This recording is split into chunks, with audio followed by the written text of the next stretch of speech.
Segunda webconferencia de la fase 2, contaminación del suelo, del curso 401-549 de Química Ambiental, Evaluación y Control de la Contaminación. Y pues estará bajo mi tutoría de quienes hablan, la directora del curso, Andrea Paola Aparicio Sánchez. Se realizará el día de hoy, 15 de octubre, 6 p.m. Y pues manejaremos la misma didáctica que siempre hemos manejado en las webconferencias hasta el momento. La idea es que ustedes en caso de tener alguna pregunta o necesiten hacer una intervención, por favor me interrumpen. Recuerden que yo no los puedo ver en este momento. Les estoy compartiendo pantalla completa, entonces yo no puedo ver si ustedes están alzando la mano. Entonces, por favor, cualquier intervención la hacen mediante el micrófono, no puedo observar los chats. Entonces, para iniciar el contenido que nosotros vamos a desarrollar el día de hoy, pues otra vez vamos a ver la contextualización de la fase 2 para los que no han tenido la oportunidad de todavía explorar la guía, de explorar cuáles son las actividades que se deben realizar. Vamos a ver la dinámica para el desarrollo de la fase 2. Nosotros ya respecto a la fecha nos debemos encontrar realizando el paso 3, el cual es la descripción de una alternativa de prevención al problema. Posterior a ello, pues vamos a ver en el paso 4, aplicación de parámetros de evaluación y métodos de control.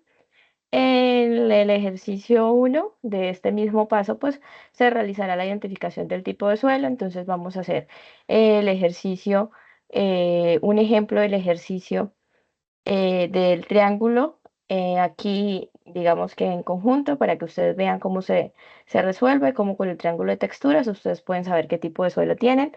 Posterior a ello, en el ejercicio 2 pues vamos a realizar el cálculo de intercambio iónico, un ejemplo también, pues para que ustedes entiendan de pronto con más claridad, para los que todavía no han podido realizar este punto, todavía no lo han, digamos que intentado realizar, pues sepan más o menos cómo realizarlo. Y por último, en el ejercicio 3 es un proceso físico-químico, entonces vamos a ver los parámetros que se les solicitan a ustedes para realizar este proceso. Entonces, nuevamente recordándoles que pues ustedes deben ingresar al entorno de aprendizaje, y en ese entorno pues ustedes van a encontrar la guía de las actividades correspondiente a la unidad 2, fase 2, contaminación del suelo, y pues está nuestro foro de discusión. En este foro de discusión ustedes van a encontrar las respectivas indicaciones de lo que se debe realizar en la actividad. Y pues les recuerdo que el foro está activo hasta el 31 de octubre.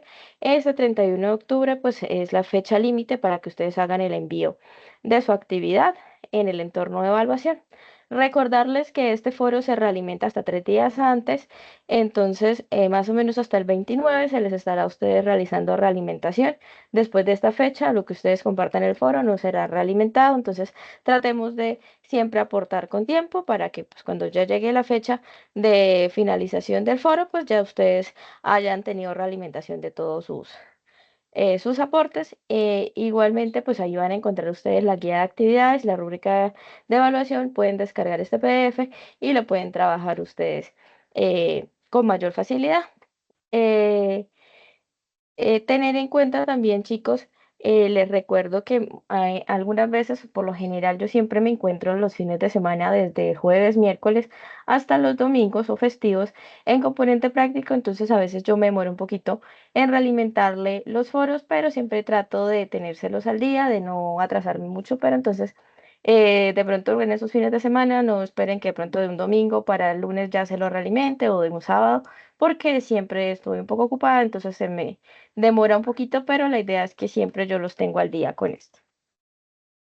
En la dinámica para el desarrollo de la fase 2, nosotros sugerimos unas fechas. Actualmente nos encontramos en esta tercera fecha. Es una semana que nosotros damos del 15 al 22 de octubre como sugerencia para que se realice el paso 3, descripción de una alternativa de prevención al problema.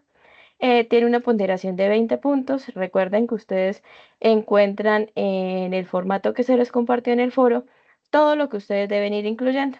Entonces ahí pues ustedes deben más o menos pues seguir las indicaciones, van rellenando estas tablas, rellenando estos listados de problemas, todos los que le van sugiriendo. Por favor, siempre mantengan el formato que se les sugiere. No me cambien el formato, no me compartan de pronto documentos con formatos diferentes o formatos que ustedes mismos diseñan, porque para eso se les está dando a ustedes el formato que deben diligenciar. Importante en esta parte, compañeros. Ustedes ya entregaron una actividad. Respecto a esta actividad, se notaron que algunos estudiantes cogieron trabajos pasados y los compartieron como propios sin darse cuenta que nosotros cambiamos ejercicios, cambiamos problemáticas y además ustedes cambian de docente. Entonces, no me entreguen trabajos a su nombre que no les corresponden porque pueden entrar en plagio y plagio se penaliza y se lleva a control disciplinario. Entonces, evítense problemas y realicen la actividad a conciencia. Tienen prácticamente un mes para realizar la actividad, entonces, por favor, intentémosla realizar. Siempre se les está dando acompañamiento. Pueden contar con todo mi apoyo y acompañamiento durante todo el proceso. Me encuentran en Teams de lunes a miércoles, digamos todas las mañanas disponible para que les pueda hacer acompañamiento. Si no tienen disposición de ese tiempo, me escriben en cualquier otra oportunidad y buscamos el espacio, pero no caigan en entregar documentos a nombre suyo que no son suyos. ¿Listo? Respecto otra vez a este documento que tienen que entregar para la fase 2, pues la fecha de entrega del documento final se realiza en PDF el 31 de octubre del presente año. Hora máxima 11:55. No espere para cargarlo después porque pues, posiblemente no lo va a poder cargar. A veces se cae la página, cualquier cosa pasa, entonces inténtalo hacer con un poco de tiempo. En el paso 3, ¿qué deben hacer? Ustedes deben hacer una descripción de la alternativa de prevención al problema. Entonces ustedes van a realizar una infografía. En esta infografía ustedes lo que van a hacer es hacer una ruta de evaluación y control del problema de contaminación que debe contener lo mismo que se les ha solicitado desde la contaminación del agua que se realizó en la fase 1. Entonces, ustedes van a poner el título, van a poner su problemática, van a hacer una descripción del estado actual. Por favor, compañeros, tener en cuenta que el estado actual que se les solicita es el estado actual de su problema. Si yo escogí contaminación del suelo por ganadería extensiva en el departamento del Caribe, entonces usted se vaya a la zona Caribe, se va al departamento específico si lo tiene, a la zona Caribe, donde sea, y usted va y menciona que el problema es tal, ¿por qué? Porque le pasa esto, hay muchas fincas ganaderas que utilizan tales productos y lo describen, no de manera general. O sea, no me terminen hablando de, por ejemplo, de contaminación por mercurio si la problemática no tiene que ver con mercurio. Entonces, todo esto que sea puntual, descripción del estado actual aplicado a su problemática. La normativa, pues van a identificar mínimo dos normas técnicas y van a justificar cómo se pueden aplicar al problema de contaminación. Deben ser vinculantes con la problemática escogida por cada estudiante y finalmente deben escoger un método de tratamiento químico del suelo. Entonces, ustedes lo que van a hacer es seleccionar una técnica de remediación del suelo de que consista en un tratamiento físico-químico.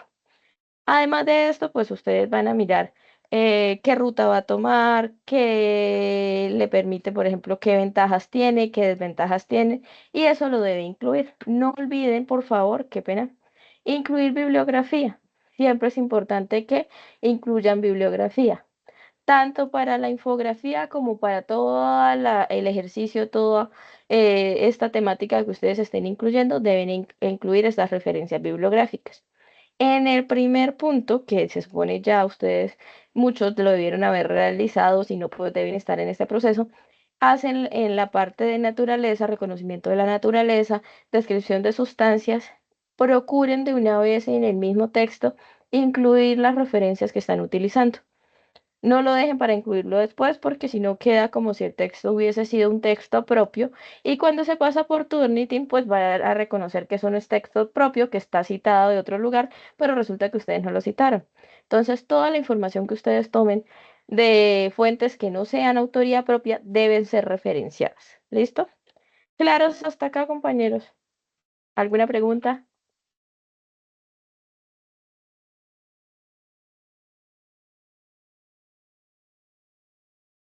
No, señora. ¿Alguna pregunta? ¿Sí? ¿Preguntas? Brian me dice que no. ¿Alguien más? ¿No? Bueno, entonces, sigamos. Pongamos que no hay preguntas. En la, en la webconferencia pasada que tuvimos, un compañero, creo que fue Carlos, me preguntaba sobre normativa ambiental. Me decía que de dónde podríamos descargar nosotros o dónde podríamos conseguir normativa ambiental. Entonces, hay varios sitios que nosotros podemos consultar en donde hay diferentes leyes, normas técnicas, decretos que nos están rigiendo, digamos que actualmente, toda la parte ambiental vigente en Colombia. Entonces, por ejemplo, en el Ministerio de Ambiente y Desarrollo Sostenible, ustedes ingresan y les van a dar todas las leyes que tiene el MIN de Ambiente. Entonces, vamos a ver si nos carga. Ustedes pueden ahí revisar. Entonces, las leyes están por año. Y ustedes pueden buscar las leyes. Por ejemplo, acá nosotros vemos, en este caso, esto es el Plan Nacional en el 2023. Podemos ir buscando. Esto es una reforma tributaria para la igualdad y justicia social. Aquí vemos otro acuerdo regional sobre el ascenso a la información, la participación pública y al acceso a la justicia, asuntos ambientales en América. Pueden ir consultando, dependiendo. Esto es destinación de impuesto nacional al carbono, restauraciones ecológicas. Entonces, por año se encuentran todas las leyes que han salido y que se encuentran vigentes aquí en el país. Además de esto, no solo en el MIN de Ambiente, sino también, por ejemplo, en las corporaciones autónomas, como en el caso de la CAR, también nos proporciona a nosotros normas técnicas, normatividad, que nos sirve pues para ir rigiendo toda la parte ambiental. Lo mismo la Secretaría General del Senado.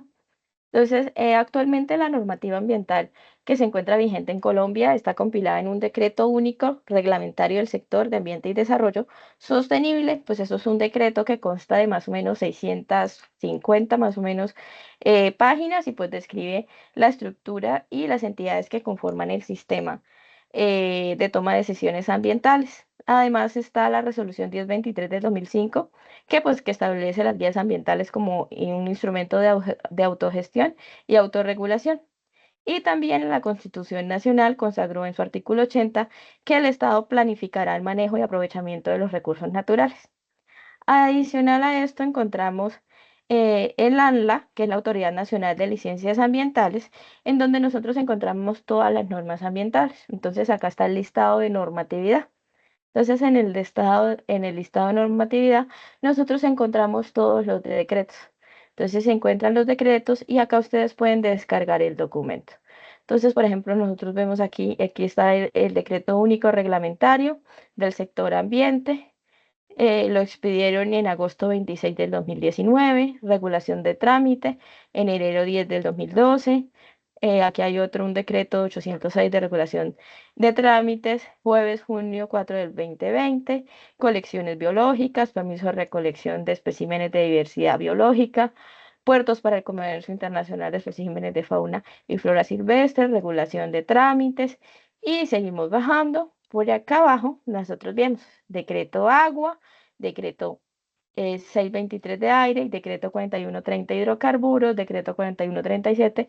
Entonces, toda esta información nos sirve, pues está acá ya, digamos, los decretos con las fechas y los documentos que nosotros podemos descargar para poder revisar toda esta normatividad que es de interés. Aquí hay otro decreto para agua, entonces todo está debidamente, digamos que especificado cuando es agua, hidrocarburos, aire, licencias ambientales, eh, más licencias, aprovechamientos forestales.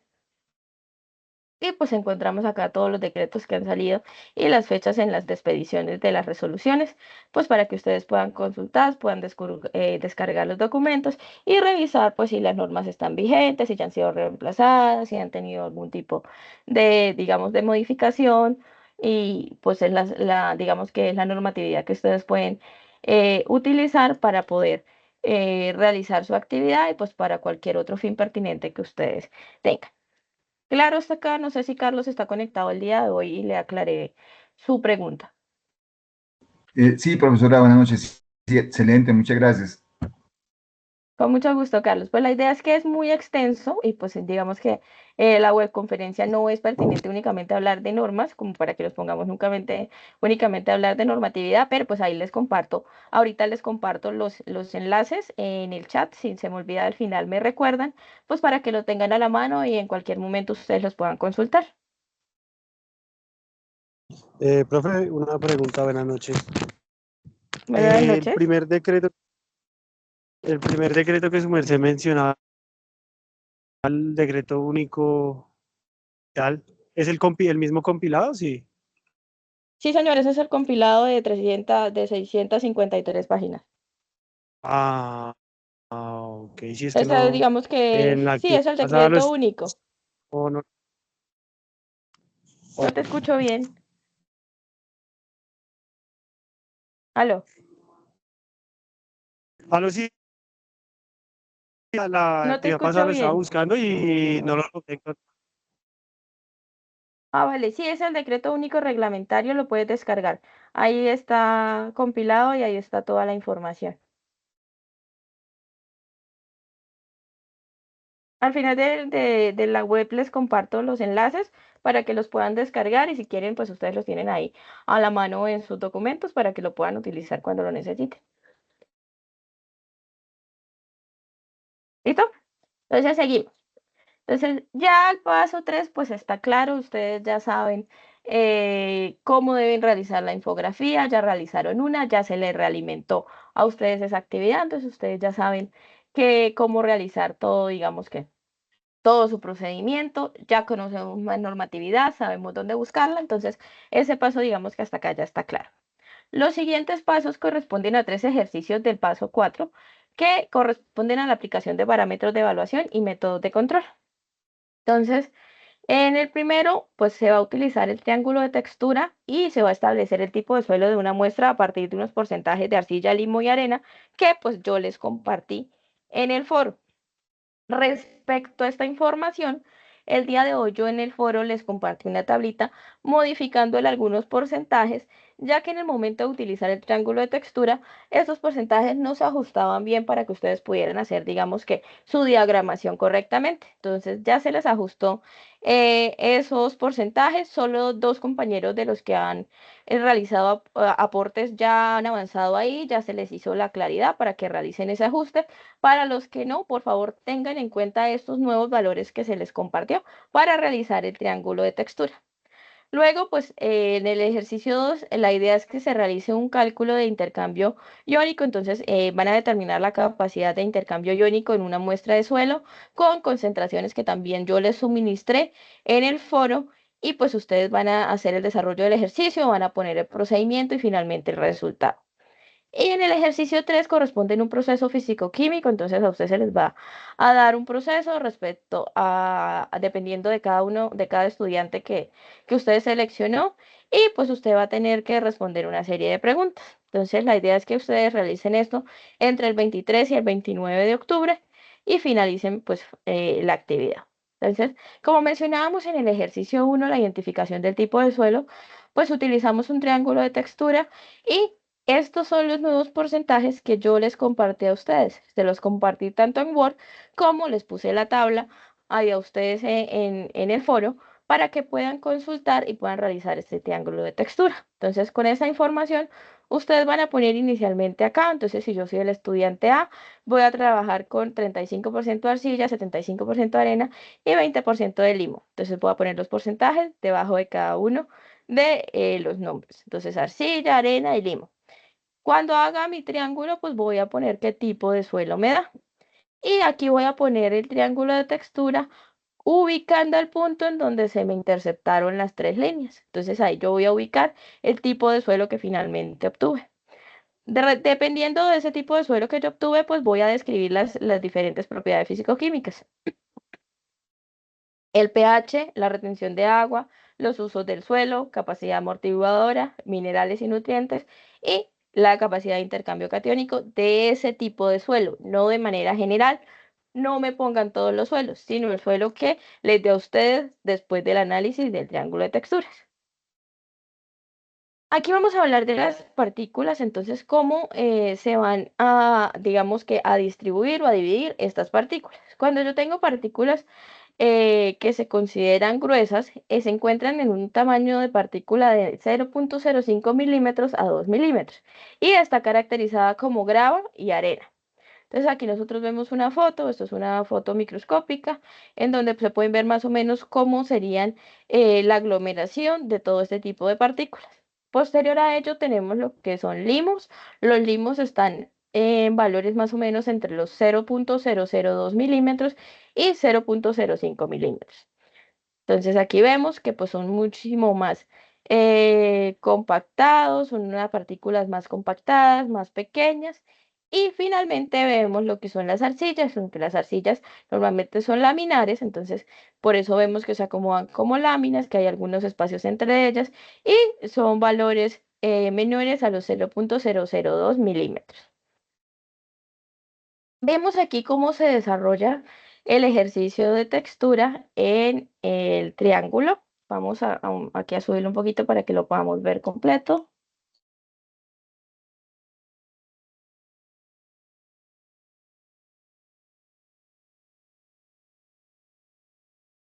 Entonces, lo primero que se hace para el desarrollo del ejercicio 1, textura y propiedades del suelo, es que se debe realizar el trazo del porcentaje de arena, limo y arcilla para cada suelo en el triángulo. Entonces, nos basamos en el triángulo, si les queda a ustedes más fácil hacerlo de pronto en Paint, llevan la imagen a Paint, a PowerPoint, donde ustedes se sientan cómodos. Que días me mencionaban también un estudiante que habían unos software libres que también les hacían esto. Entonces, si ustedes tienen a la mano y a la disposición estos softwares, pues lo utilizan y hacen allá su trazado de triángulo para pues finalmente obtener así digamos que la descripción de la imagen. La idea es que se vea cómo trazaron ustedes las imágenes, las flechas, cómo, o sea, cómo se desplazan de arriba, laterales, que des en cuenta que no son verticales totalmente, sino van, digamos, un poco inclinadas. Entonces, todo esto tiene que seguir esas líneas que les dan a ustedes en el triángulo. Entonces, primero se realiza el porcentaje, se hace el trazado del porcentaje de arcilla, el cual se traza con una línea horizontal desde la izquierda hacia la derecha. Posterior a ello, se traza el porcentaje de limo, el cual va con una línea en diagonal desde la parte superior derecha hasta la parte inferior izquierda.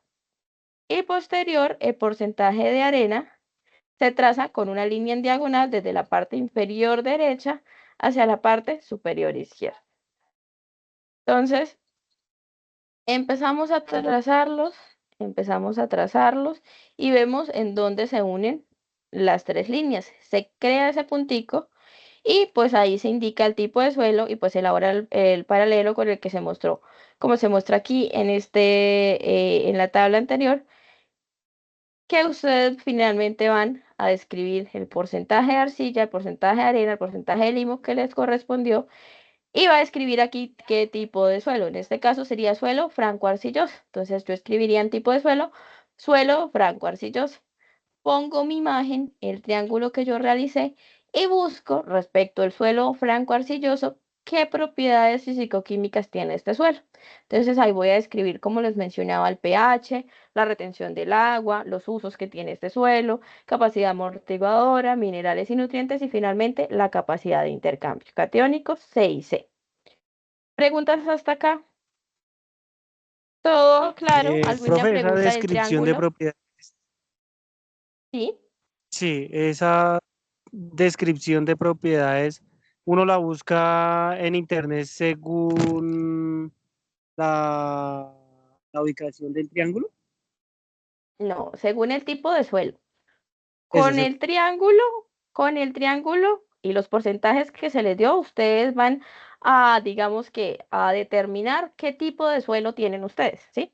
Entonces a ustedes le dijeron, mire, señor ingeniero, nosotros tenemos un suelo con tal composición y necesito saber para qué me sirve, ¿sí? ¿Qué propiedades tiene ese suelo? ¿Yo qué puedo sembrar ahí? Si lo puedo utilizar para sembrar, no lo puedo utilizar para sembrar, lo puedo utilizar para otro fin. Entonces usted va a decir, mire, no, resulta que este suelo, el suelo franco-arcilloso, tiene un pH muy ácido. ¿Por qué? Porque tiene, por ejemplo, tales nutrientes, tiene tales minerales, tiene exceso de nitrógeno, tiene deficiencia de fósforo, todo eso. Entonces, ¿dónde encuentran ustedes eso?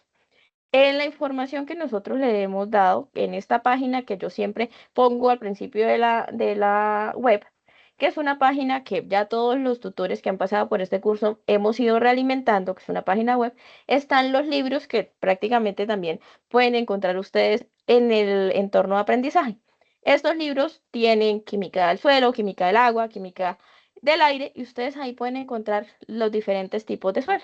Entonces ustedes van a ver tipo de suelo. Entonces un suelo franco-arcilloso. Señor, señor.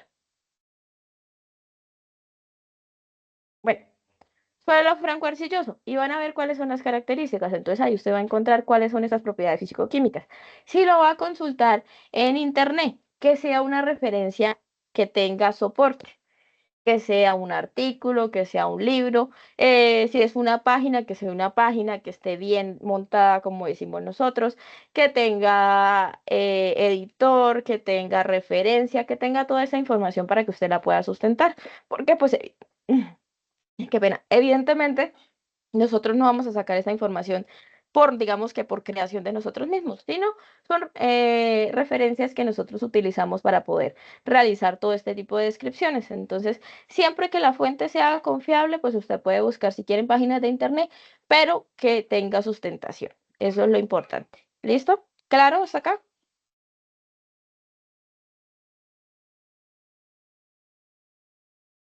Compañero, ¿claro? ¿Le respondí su duda? Sí, señora, muchas gracias. Ok, seguimos. Entonces, ya sabemos que tenemos que poner en nuestro cuadro de textura del suelo. Entonces, por ejemplo, lo que le mencionaba, entonces aquí vamos a ver los usos del suelo y la capacidad de intercambio catiónico. Entonces, por ejemplo, pueden ser utilizados para pastoreo, de modo recreacional o para cultivos. Entonces, veíamos que la capacidad de intercambio catiónico, pues es la capacidad que tiene el suelo para retener cationes. ¿Cuáles son los cationes? Estas cargas positivas, acuérdense que son los elementos que han perdido uno o más electrones y generan cargas positivas. Entonces, se encuentran presentes en la superficie de los componentes del suelo, o sea, quiere decir arena, sustancia húmica u orgánica. Entonces, acá representan la cantidad de cationes como cationes de calcio, de magnesio, de sodio, de potasio y amonio. Nos están diciendo además que los iones interaccionan con los cationes presentes en el suelo o con los iones de hidrógeno o protones que son liberados por las raíces de las plantas. Entonces, nos está indicando la cantidad de cationes y la disponibilidad de nutrientes en una planta. Nos están diciendo también que cuanto es menor esta capacidad de intercambio catiónico, la retención de nutrientes es menor. Y a menor capacidad de intercambio, el suelo tiende a ser un suelo arenoso con baja materia orgánica. Entonces, estas son características de los tipos de suelo. Entonces, ahí nos están diciendo más o menos información de las propiedades que nos están solicitando en el ejercicio. El siguiente ejercicio nos habla ya del CIC, del cálculo de intercambio iónico.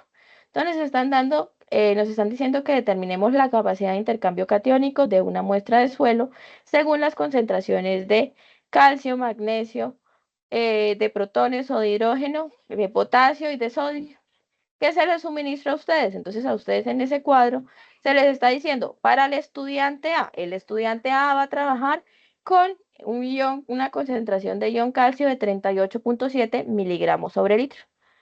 De concentración de magnesio, 3,7 miligramos sobre litro.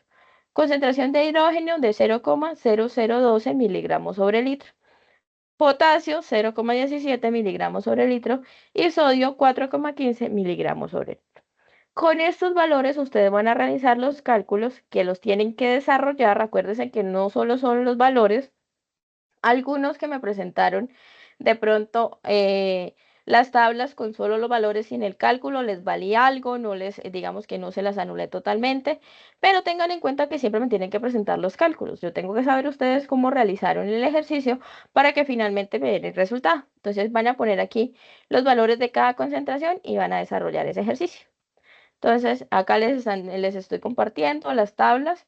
Estas son las mismas tablas que ustedes tienen en ese documento que se les adjuntó en el foro, pues para que la consulten. No vayan a trabajar con concentraciones diferentes al estudiante que usted escogió. Si usted escogió el estudiante A, va a trabajar con los valores de concentración en los cationes del estudiante A. Lo mismo para el B, para el C, para el D o para el E. Si trabaja con otro estudiante, yo no le valgo los cálculos. ¿Por qué? Porque yo no sé usted cómo llegó a trabajar con esos valores, si fue que usted tomó los valores de otro compañero, si le compartieron el ejercicio, no sé qué pasó. Entonces, recuerde que trabajan con su estudiante para que no vayamos a tener inconvenientes. Entonces, ¿cómo realizamos? ¿Qué claves tenemos que tener nosotros en cuenta para realizar este cálculo? Entonces, lo primero que usted tiene que hacer y lo que les he venido yo recordando desde la web anterior es que ustedes tienen que identificar el peso equivalente de cada cation. En la última CIPAS, los dos CIPAS que realizamos, el inicial y la réplica, realizamos el paso a paso de cómo se calcula este peso equivalente. Entonces nosotros ya sabemos cómo calcular el peso equivalente de cada cation y pues vamos nosotros a esa tabla periódica y buscamos el peso de cada elemento para finalmente pues calcular el peso equivalente. Aplicamos luego la siguiente relación. Utilizamos que los miliequivalentes sobre 100 es igual a la concentración del cation sobre el peso equivalente por 10. Entonces, nosotros ahí, ¿qué hacemos? Vamos a sustituir la concentración del cation y la dividimos en el peso equivalente de ese cation y lo multiplicamos por 10. Cuando tengamos este paso hecho para todos los cationes, vamos a hacer la sumatoria y finalmente esto nos va a dar el 6C. Entonces notamos que la capacidad de intercambio catiónico es igual a la sumatoria de concentración en miliequivalentes sobre 100 de todos los cationes. Una vez se determina la concentración de cada cation, pues se procede a realizar la sumatoria y obtenemos el resultado final. En el ejemplo vamos a ver qué realizamos. Entonces nosotros tenemos acá. Nos dicen determinar la capacidad de intercambio catiónico de una muestra de suelo según las concentraciones de iones calcio, magnesio, de hidrógeno, de potasio y de sodio. ¿Qué se les suministró a ustedes en el foro? Les compartimos una tabla periódica, también ahorita me acuerdan, de compartírselas para que pues manejemos más o menos los mismos valores de la tabla y les están dando un ejemplo, les están dando las concentraciones de los diferentes cationes, calcio, magnesio, de hidrógeno, de potasio y de sodio. Y acá está la tablita en la que están calculados los pesos equivalentes. Entonces, acuérdese que el peso equivalente es el peso molecular dividido en el número de cargas. Entonces, si yo veo acá que yo tengo el ion, en este caso no tengo moléculas, tengo todo iones. Entonces, el ion calcio tiene una carga más 2. Entonces, quiere decir que el peso molecular es 40 gramos de calcio sobre un mol. Y lo que hago es que esos 40 miligramos de calcio lo divido en 2.000 equivalentes. Y ese sería mi peso equivalente. 40 miligramos de calcio sobre 2.000 equivalentes. Lo mismo hago para el magnesio. El magnesio, en este caso es un mol, son 24. Entonces aquí la carga en este ion, al tener más 2, pues sería 24 miligramos sobre 2. Para el hidrógeno, pues es un gramo sobre un mol, entonces es un miligramo sobre un miliequivalente. Para el potasio es 39 gramos sobre un mol, 39 miligramos sobre un miliequivalente. Y el sodio, 23 gramos sobre un mol, 23 miligramos sobre un miliequivalente. ¿Qué desarrollamos? Entonces nosotros empleamos las fórmulas que les estoy compartiendo. Revisen en la literatura que la fórmula corresponda. No utilicen fórmulas que encuentren en internet porque les va a quedar el dato mal. Les va a quedar estos cálculos mal. Entonces, ¿qué hacemos? Identificamos nuestros cationes, las concentraciones y reemplazamos. Entonces aquí ya sabemos que el mil equivalente sobre 100 está dado por La concentración del catión. ¿Dónde saco yo esa concentración del catión? Son los datos que nos dan a nosotros en cada una de las tablas dependiendo del estudiante que yo escogí. Entonces yo voy y busco la concentración del catión. Para el primer ejemplo, 50 miligramos. Entonces 50 miligramos de calcio, lo reemplazo. 50 miligramos sobre litro. Y el otro es el peso equivalente. El peso equivalente está dado por el peso atómico sobre la carga del ion. El peso atómico del calcio es de 40,07 y la carga es 2. ¿Por qué es 2? Porque es calcio más 2. Tenemos 2 electrones que ya perdió este calcio. Entonces, sobre 2. Lo multiplicamos por 10. Tener en cuenta el uso de los paréntesis en la calculadora o en donde estén realizando ustedes sus cálculos, porque si no les van a quedar mal las operaciones. Y esto les da de 0,249 miliequivalentes de calcio sobre 100 gramos. Este proceso lo hacen ustedes para cada ion. Entonces ustedes luego reemplazan el magnesio teniendo en cuenta que acá va el peso equivalente del magnesio, luego va el hidrógeno teniendo en cuenta el peso equivalente del hidrógeno, luego va el potasio teniendo en cuenta el peso equivalente del potasio y luego el sodio teniendo en cuenta el peso equivalente del sodio. Cuando ya tengan ustedes eso, pues ustedes van a realizar la sumatoria. Entonces la sumatoria pues es sumar el resultado de concentración que les dan a ustedes aquí para calcio, para magnesio, para hidrógeno, para potasio y para sodio. Y finalmente eso les da el CIC. ¿Preguntas hasta acá? ¿Alguna Profesor, pregunta respecto sí, al cálculo? Sí, sí, sí, profesora, señor. con Carlos Suárez. Sí, el tema, ¿por qué en la parte de abajo debemos multiplicar por 10? La concentración nos la dan en miligramos por litro los cationes, haciendo referencia a que ellos hicieron esa extracción de 100 gramos de tierra, ¿no? De terreno. Entonces, Sí. cómo es la interpretación de esa información? ¿Sí? Porque yo lo que encontré en la literatura es que cuando lo expresan en la concentración de los cationes en miligramos por litro, pues uno asume que utilizaron 100 gramos de tierra, ¿no? Sí, Y en este caso había que multiplicarlo por 10, ¿por qué? porque nosotros ya pasamos aquí, inicialmente cuando se hace el cálculo, lo pasamos de gramos a miligramos. Nosotros ya hicimos una conversión desde gramos a miligramos porque estamos pasándolo no en equivalentes, sino en mil equivalentes. Entonces nosotros ya estamos haciendo ahí, digamos que una reducción como tal. Entonces en este caso la fórmula estándar, digamos que esto es de manera general, cuando se trabaja con los mil equivalentes que se multiplica por 10. Entonces eso digamos que la fórmula ya está establecida. Ahí no la estamos modificando según ni la, digamos, ni la cantidad de terreno, ni si es un gramo, es un kilogramo, sino cuando trabajamos con mil equivalentes, siempre el peso equivalente va a estar dado va a estar multiplicado por 10. Lo que tenemos que garantizar es que este peso equivalente esté en mil equivalentes y que la información de concentración la tengamos en miligramos sobre litro. ¿Para qué? Pues para que se nos ajuste la fórmula. Eso es lo único que nosotros digamos que debemos mantener. No estamos teniendo en cuenta aquí que si partimos de un kilogramo, sino únicamente estamos partiendo de que la concentración nos las están dando en miligramos sobre litro y que los pesos equivalentes los calculamos en miliequivalentes. No estamos teniendo en cuenta nada más, ni cantidad de la muestra, ni unidades de la muestra. ¿Por qué? Porque ya tenemos la concentración en las unidades especificadas y tenemos el peso equivalente en las unidades especificadas. Entonces simplemente empleamos esa fórmula teniendo en cuenta que se mantenga esa información.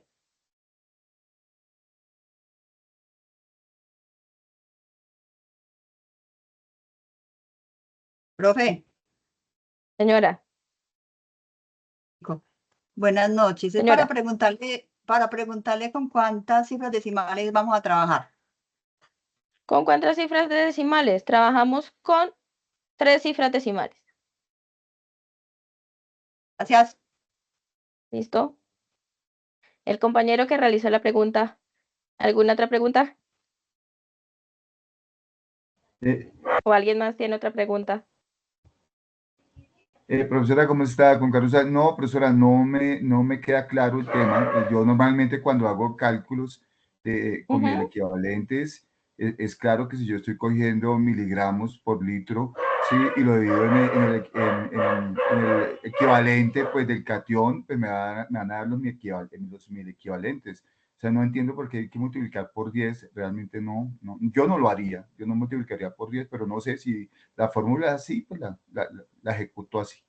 Ok, Pues gracias. sí, nosotros estamos utilizando una fórmula base, o sea, no es una fórmula que estemos, digamos, que estemos derivando de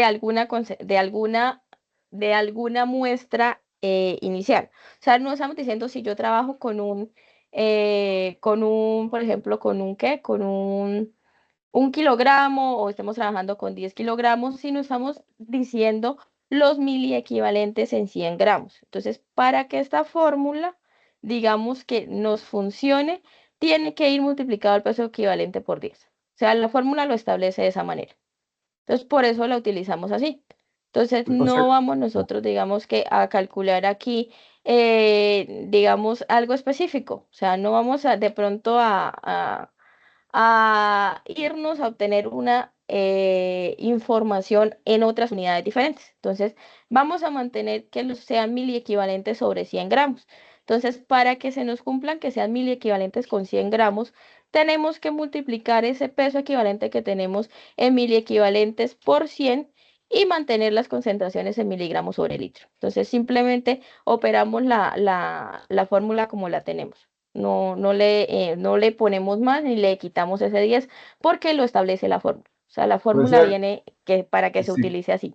yo lo interpretaría así, o sea, que realmente esos 50 miligramos por litro, ¿sí? Es como si Ujú, fuera por un kilo, y como lo estamos expresando sobre 100 gramos, ¿sí? Entonces ahí sí ujú. había razón de dividirlo por 10, ¿sí? Porque Sí, sí, la idea es que se sí, mantenga que el sí, miel esa sería la equivalente sea interpretación. sobre 100. Sí, la idea es que se mantenga que sean los mil equivalentes sobre 100. Entonces, para que lo sea pues, sobre 100, pues tenemos que dividirlo en 10, pues para que se cumpla lo que tú acabaste de decir. Ok, profesora, gracias. Listo. ¿Alguna otra pregunta?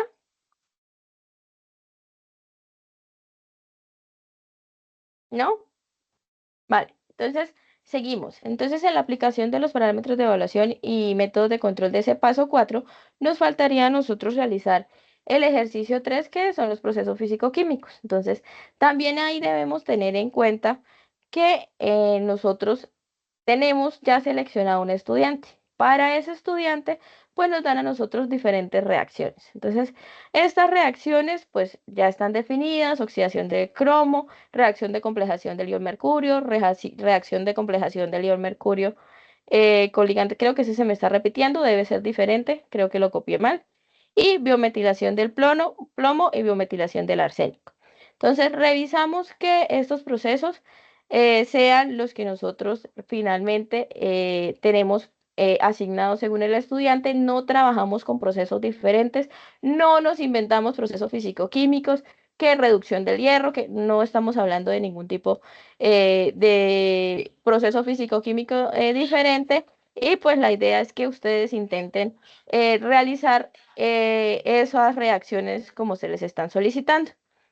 Se les pide aquí que ustedes diligencien una tabla. La tabla debe tener una reacción química, pues que describe ese proceso físico-químico. Siempre les menciono que esta reacción tiene que estar bien escrita, tiene que tener subíndices. Si tienen cargas, tienen que tener las cargas como superíndices.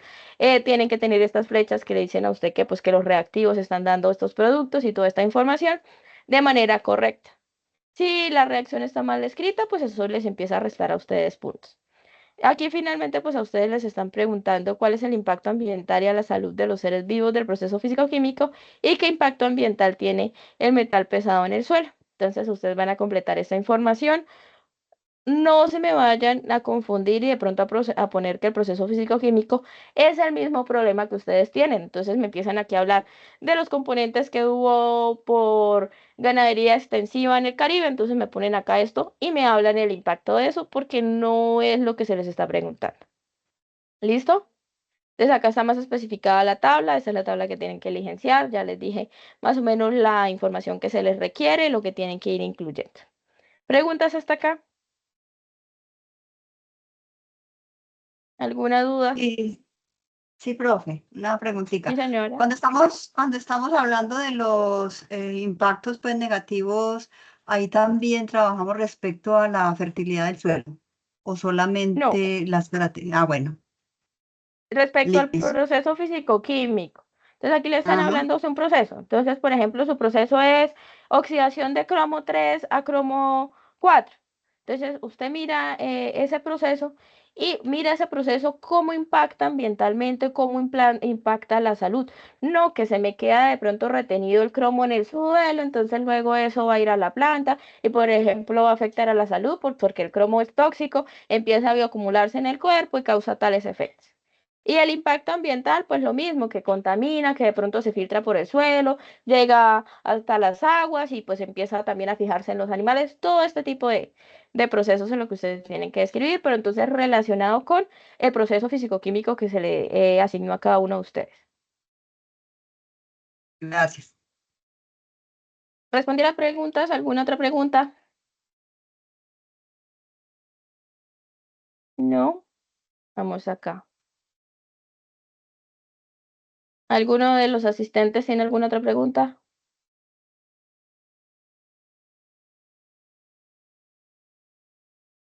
¿No? Vale.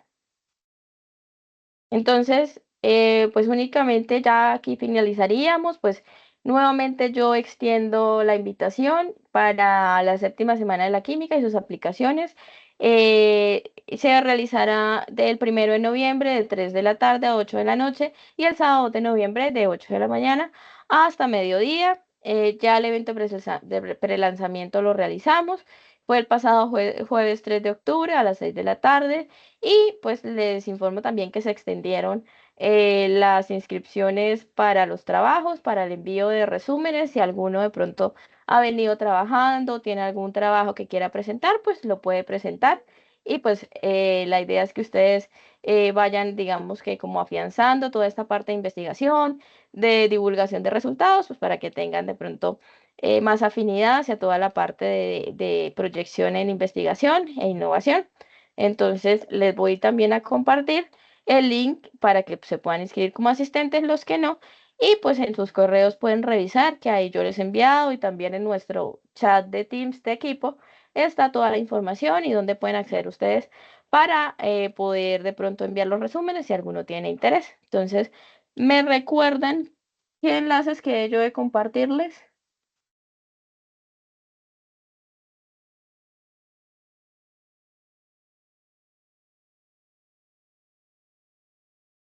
ANLA, Ministerio de Medio Ambiente. Ujú. Les voy a compartir aquí iniciando. Este es el enlace del módulo de química ambiental que tenemos nosotros acá desde la red del curso.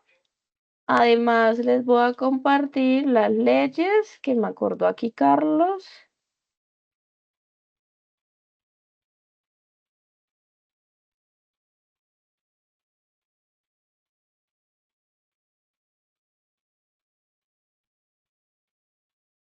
Y las normas ambientales de las autoridades nacionales, el ANLA.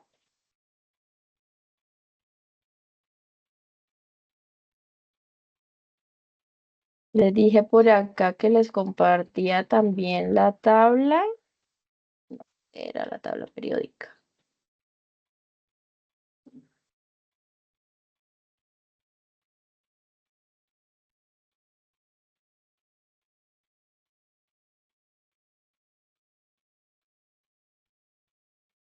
Y finalmente, pues el enlace si tienen pues el interés de inscribirse como asistente y pues en los correos pueden consultar también para poder enviar trabajo. ¿Listo? Entonces, ¿alguna otra pregunta? ¿Todo claro hasta acá?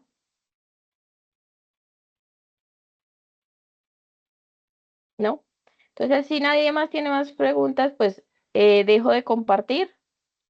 Y les agradezco a todos por la asistencia. Recuerden que yo siempre les comparto el enlace de la grabación y ya sea por el correo o por el correo interno, se los envío también al grupo para que lo tengan a la mano. Entonces, muchísimas gracias por asistir cualquier inquietud, cualquier duda, me pueden buscar en el horario que tengo disponible de lunes a miércoles de 8 a 2. Si no pueden en ese horario, igual me escriben y cuadramos otra fecha, otra hora para podernos contactar. Entonces, muchísimas gracias por asistir. Detenemos la Gracias. grabación y feliz.